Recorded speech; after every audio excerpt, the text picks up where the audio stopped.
Sticking with football, outgoing head coach of Racing United, Anthony Patrick, says he is disappointed but not surprised about the club's decision not to renew his contract when the current one expires on June 30. The highly respected coach also remained tight-lipped on possible player exits and his relationship with the club's top brass. Renarda Brown has that story. Winning the St. Catherine Division 2 title, finishing as runners-up in Division 1, capturing the St. Catherine Major League Championship, winning the JFF Tier 2 playoffs, promotion to the Jamaica Premier League after 2 seasons in the 2nd Division, 8th place in their debut season of the Premier League, and securing a playoff spot in Season 2. That is a list of the achievements for Racing United FC under the guidance of Anthony Patrick as head coach, who has been there since 2017. It is why the announcement of his departure from the club caught many by surprise, but not Patrick. I've been expecting this, it's been a while, something like this keep going on and keep happening. A lot of talks, a lot of speculation, but I just stuck to the task and said, yes, after I finish my work, when I finish my work, anything happen.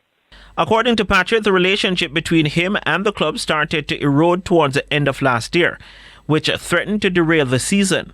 I would say probably about November.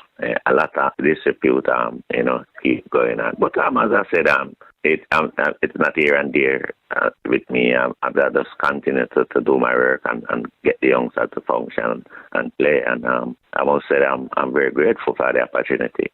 And for the youngsters and the players that who rally around me and the staff who rally around me and give it their all.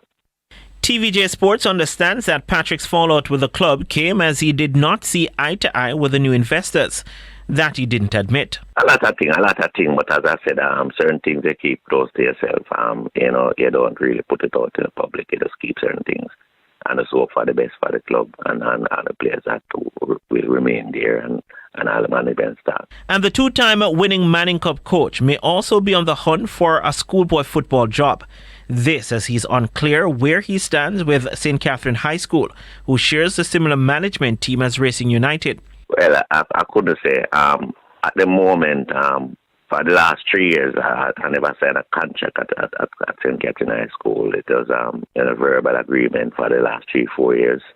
Patrick led St. Catherine High to 2 Issa Walker Cup titles and a first ever Manning Cup final in 2024.